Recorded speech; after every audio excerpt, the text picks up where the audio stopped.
دجال کی اس فوج سے لڑائی میں ایک چیز تو بالکل کلیئر ہو گئی کہ 72 فرقوں میں سے وہ ایک فرقہ کون سا ہے جو حق پر ہے اور اصل اسلام اور امام مہدی کی فوج ہے، کیونکہ اس جنگ میں دنیا نے دیکھ لیا کہ باقی 71 فرقوں کے وہ 40-50 سے زیادہ منافق مسلمان ملک مسلمانوں کے حق اور فلسطین کی حفاظت کے لیے لڑنے کی جگہ کیسے الگ الگ طرح سے الٹا دجال کی فوج اور دشمنان اسلام کا ساتھ دے رہے ہیں اور شیطان بزرگ امریکہ اور اسرائیل کے پالتو وفادار کتے کی طرح اس کی دن رات حفاظت کر رہے ہیں۔ کبھی جارڈن اس کو ایئر سپیس دے رہا ہے تو کبھی سیریا کا ٹیررسٹ گورنمنٹ ایران کے میزائلز اور ڈرونز کو اسرائیل تک پہنچنے سے پہلے ہی اپنے ایئر سپیس میں روکنے کی کوشش کر رہا ہے، اور ایجپٹ تو شروع سے ہی بارڈرز بند کر کے کھانے پینے تک کا سامان غزہ تک پہنچنے نہیں دے رہا۔ اور بھی الگ الگ طرح سے منافق مسلمان ملک اسرائیل کی ہیلپ کر رہے ہیں، اور کچھ ہی دن پہلے UAE، Bahrain, Sudan, Morocco already اسرائیل کے ساتھ ابراہم اکارڈ سائن کر کے اپنی روح کو شیطان کے ہاتھوں بیچ چکے ہیں،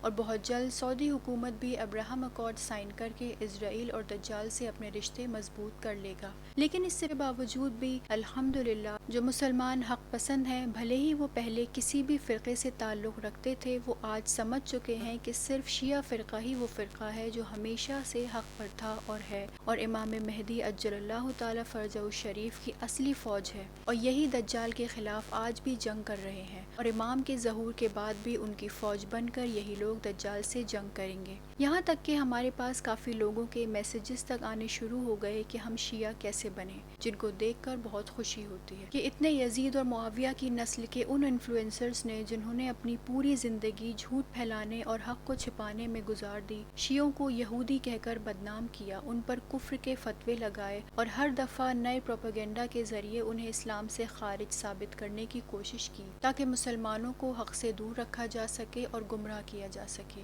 لیکن صرف ایک جنگ سے ان کے یہ سارے کے سارے پروپیگنڈا اور جھوٹ فیل ہو گئے، اور اللہ نے نہ صرف شیعت کا حق پر ہونا ثابت کیا بلکہ ان یزیدیوں کو کہیں منہ دکھانے کے قابل نہیں چھوڑا، اور جو جنگ سے پہلے ہر کچھ دن میں نئے فتنے لے کر لوگوں کو گمراہ کرتے تھے، وہ اسرائیل کی طرح منہ بند کر کے بلوں میں چھپے بیٹھے ہیں۔ خیر، جن لوگوں کو حق سمجھ آ چکا ہے کہ شیعہ مذہب ہی دین حق ہے، لیکن سوسائٹی یا گھر والوں کے ڈر سے ابھی بھی باطل فرقے پر باقی ہیں، ان سے صرف ایک گزارش ہے، رسول اللہ صلی اللہ علیہ وآلہ وسلم کی تاریخ پڑھیں۔ وہ اکیلے تھے لیکن حق سے کبھی پیچھے نہیں ہٹے، چاہے ان پر لوگوں نے کتنے ہی ظلم کیوں نہ کیے ہوں۔ تو آپ کو بھی مینٹلی پریپیئر ہو جانا چاہیے کچھ مصیبتیں اور پریشانیاں اٹھانے کے لیے، کیونکہ یہ شاید مسلمانوں کے لیے حق کو قبول کرنے کا آخری موقع ہو۔ اللہ نے سب سے پہلا موقع غدیر کے دن دیا تھا، جب رسول اللہ صلی اللہ علیہ وآلہ وسلم نے امام علی علیہ السلام کو اپنا وصی اور مولا اور اسلام کا پہلا خلیفہ مقرر کیا تھا، لیکن دنیا کے لالچ، کرسی کے ہوس اور جھوٹے پروپیگنڈا نے اس دن کو چھپا دیا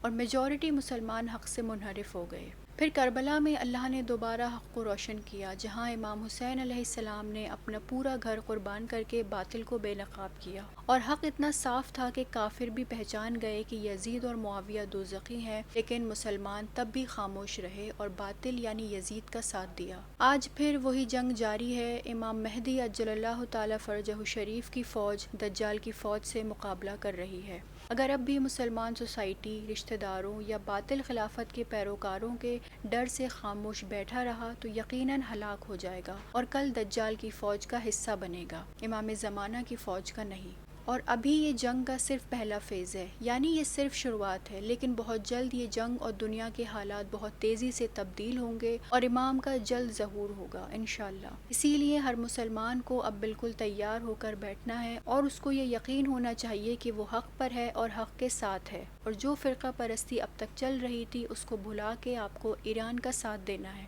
ورنہ دوسرا آپشن آپ کے پاس صرف اور صرف دجال کی فوج کا ہی بچے گا، کیونکہ امام کے ظہور کے بعد آپ پارٹی چینج نہیں کر پائیں گے۔